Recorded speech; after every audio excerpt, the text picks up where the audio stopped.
Good morning, everyone.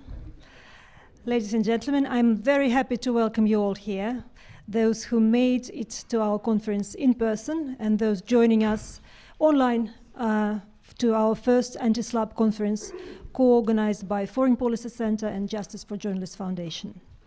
The hashtag for today's event is SLAPPs21, so please, by all means, those who are on Twitter, use it. And this conference is going to be visible on Facebook, YouTube, and on the respective websites of Foreign Policy Center and Justice for Journalists Foundation. My name is Maria Ordzhonikidze, and I am the director of the Justice for Journalists Foundation. Before I proceed with the outlining of the aims of our today's event, let me briefly introduce the foundation. Our organization was founded in August 2018 when 3 Russian journalists were murdered in the Central African Republic while investigating Wagner, a private Russian mercenary group believed to be connected to Evgeny Prigozhin, a close associate of Russian President Putin and the head of the infamous troll factory. The murder of these 3 journalists, Orhan Jamal, Alexander Ostroguev, and Kirill Radchenko, deeply shocked the Russian society, while the lack of the official criminal investigations on behalf of both Central African Republic and Russia yet again highlighted the global problem of impunity of the crimes against journalists. To help fight this impunity and support risk awareness and preparedness among media workers, Mikhail Khodorkovsky and Leonid Nevlin launched the Justice for Journalists Foundation. So now our foundation funds journalistic investigations into violent crimes against media workers. We also conduct safety and security trainings for professional and citizen journalists and monitor attacks against media workers. These attacks take various shapes and forms: physical assaults, harassment, cyber attacks, trolling, doxing. These kinds of pressure tactics are what we most often hear about. Increasingly, we are seeing what we call hybrid attacks against media workers, when they are subjected to numerous types and instances of threats at one given moment. Quite often, among these attacks, vexatious legal threats and abusive lawsuits are also present. These types of quasi-legal attacks, often referred to as SLAPPs, SLAPP stands for Strategic Litigation Against Public Participation, are more often than not are the components of such hybrid attacks. SLAPPs are closely linked with other types of harassment of the media workers.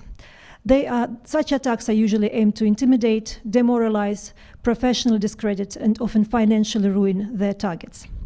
Many SLAPPs are funded by powerful, wealthy, and corrupt who want to silence journalists investigating their questionable dealings and discourage them from digging into the truth. In many countries, they realize that they don't need to kill journalists anymore. It is enough to put quasi-legal pressure to stop the story from being told. Justice for Journalists is one of the few organizations who take SLAPPs extremely seriously, and we allocate funds to support individuals and media organizations who are being affected by this type of attacks. So far, we have directed about $250,000 to 8 entities from different countries who help us unpack why SLAPPs are a real threat to media freedom and democratic development. So this conference today was put together to showcase the work being done by our grantees and other like-minded organizations, and to launch uncomfortable but very overdue discussions on how to counter SLAPPs against journalists. We're extremely grateful to our long-term partner, Foreign Policy Center, for its incredible support, as well as thank our other partners, among which are European Center for Press and Media Freedom, Article 19, Media Defense, English PEN, Index of Censorship. So we thank you all for making this happen. During our 8 panels today and tomorrow, we will be hearing from representatives of the above-mentioned organizations, as well as other distinguished NGOs, media workers, legal professionals, politicians, and researchers, who will join us offline and online from UK, the Balkans, Germany, Ireland, Poland, Cyprus, India, Australia, Colombia, Mexico, Brazil, USA, Greece, Sweden, South Africa, Malta, France, Turkey, and I'm sorry if I missed a few.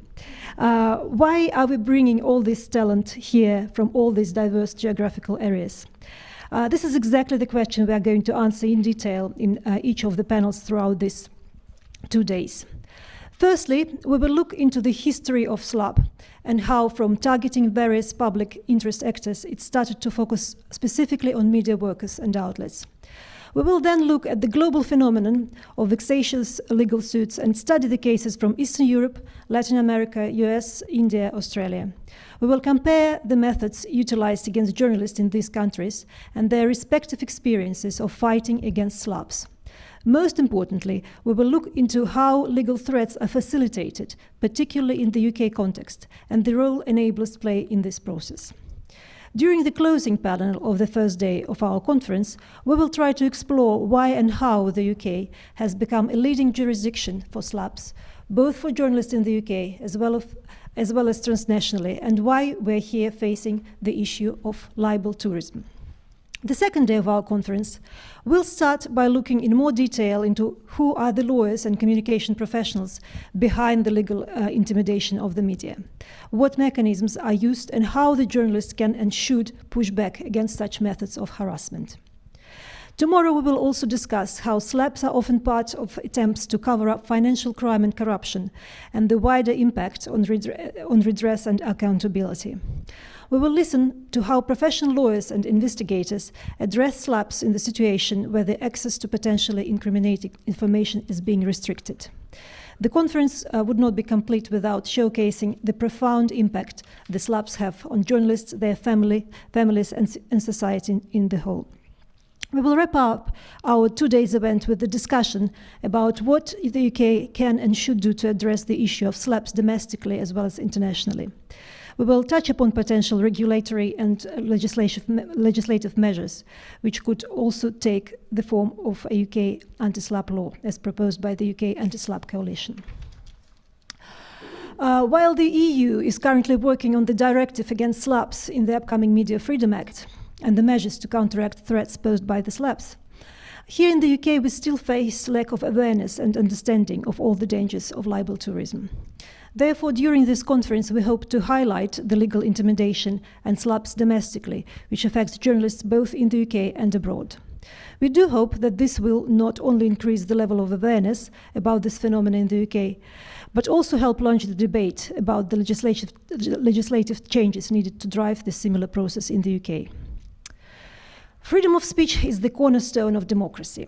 The public's right to know is undermined by attempts to silence independent voices. SLAPPs force journalists to avoid reporting on controversial subjects as they don't want to aggravate matters and risk further bullying. As a result, we, their audience, are deprived of information, of our right to know.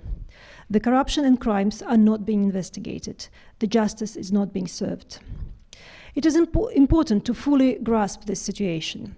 We are used to the fact that brave journalists are risking their lives reporting from war zones like Myanmar, Ethiopia, Pakistan, Eastern Ukraine, Iraq, etc. They stand up to criminal gangs, to aggressive militants and unelected rulers. They are putting their lives at stake to tell the truth and thus help remedy the societal unfairness in their countries. Here, in the most stable part of the world, the journalist's physical existence is usually not in the immediate grave danger. However, they are risking their livelihoods, profession, reputation, and stance in the society while reporting from boardrooms, communities, and corridors of power.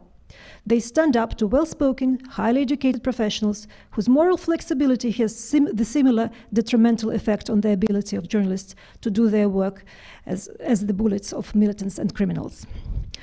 Once the legal system is weaponized by such methods, the quality and freedom of the journalistic output are destroyed. In resulting silence, democracy evaporates and is replaced by fake reality. There is still a window of opportunity to prevent this from happening, and we very much hope that this first anti-SLAPP conference could help us flag this danger to the free media and democracy and pave the way for building strong protective mechanisms here in the UK and globally. Thank you very much for listening. I will not occupy your attention any longer. Our first panel devoted to the history of SLAPP will begin at 10:20 UK time. But before that, it is my utmost pleasure and honor to give the floor to our keynote speaker today. Please welcome Baroness Helena Kennedy, member of House of Lords of the United Kingdom, leading barrister and the experts on human rights law, civil liberties, and constitutional issues. Thank you.